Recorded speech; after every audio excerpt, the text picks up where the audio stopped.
Welcome welcome welcome. अब सभी लोगों को स्वागत है मोहब्बत की थी तुमसे एपिसोड 3 में।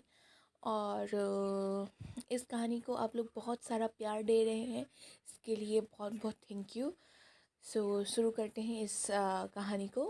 क्रिस्टी और बाकी काउंशाइन ग्रुप की ओर से जो भी एम्प्लॉयज़ आए थे, सभी लोग अपने अपने कामों में बिजी हो गए।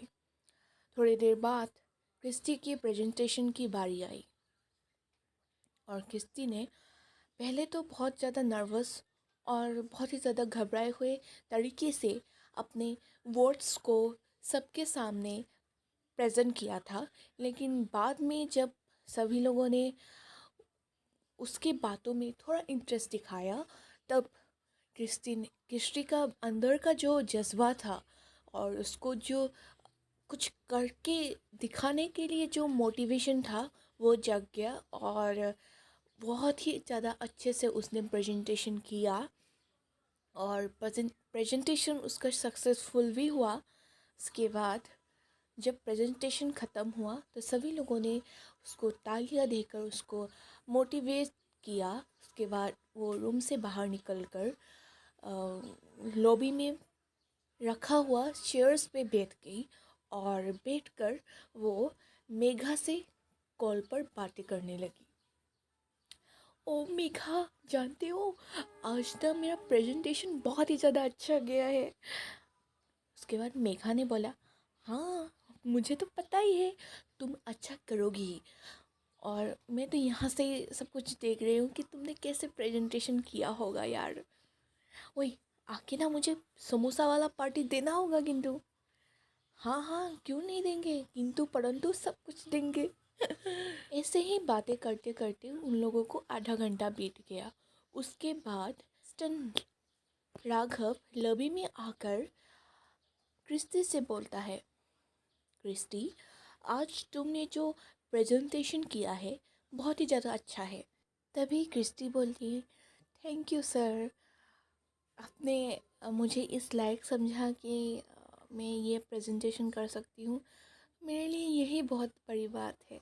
रही बात अच्छी करने के लिए, मुझे तो बहुत ज़्यादा प्रेशर मतलब फील हो रहा था कि मैं कैसे कर पाऊँगी। तभी राघव हंसकर बोलता है, अरे यार ये सब कुछ नहीं, हम सब तो ये इस कंपनी के एम्प्लॉयज़ हैं, बाकी तो जो मालिक है वही जानते।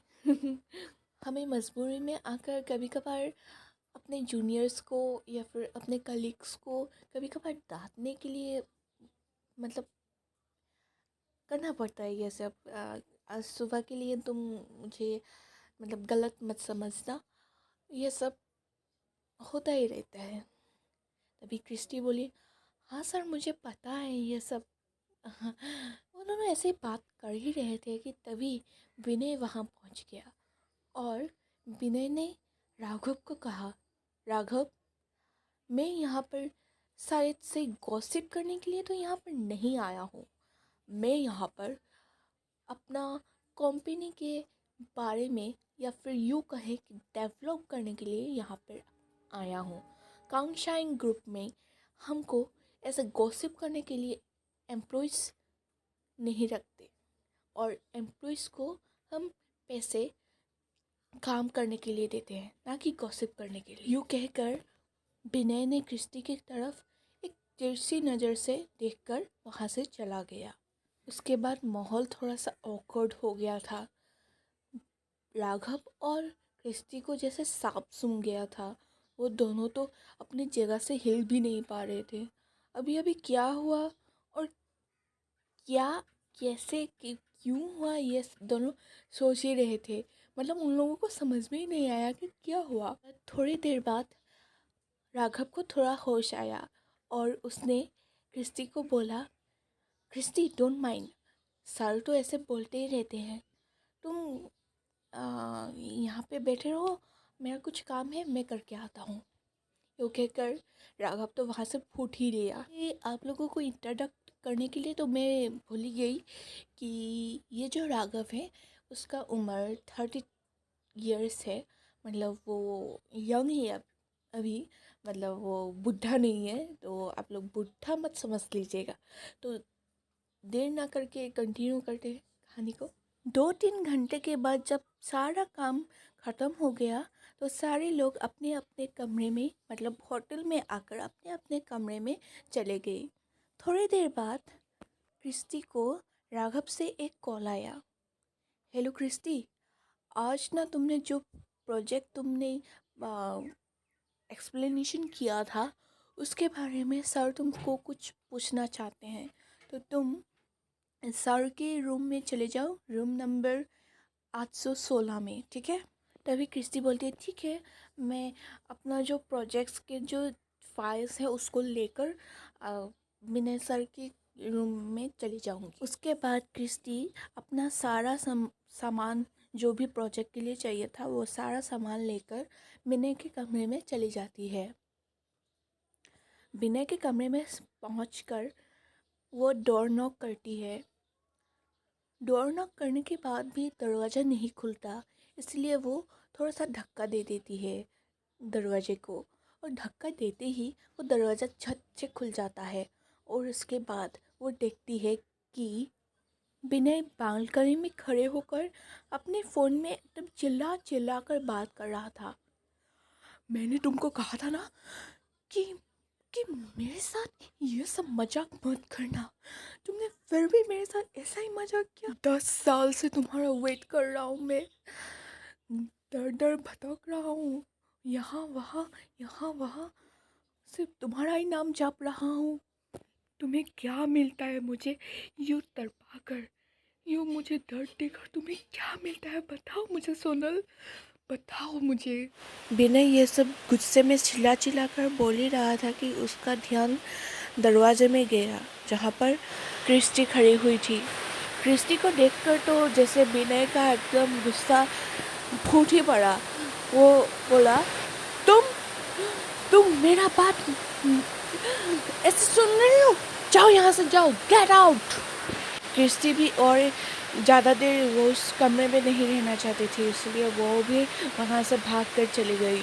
2-3 दिनों के बाद क्रिस्टी के सारे काम ख़त्म हो गए लगभग, इसीलिए वो एक दिन रुककर सारा काम ख़त्म करके इंडिया वापस आ गई। इंडिया वापस आते ही वो अपने घर पे चली गई। अपने घर पे जाकर जब डोर नॉक किया तो मेघा ने उसको एक स्माइल देकर दरवाज़ा ओपन किया।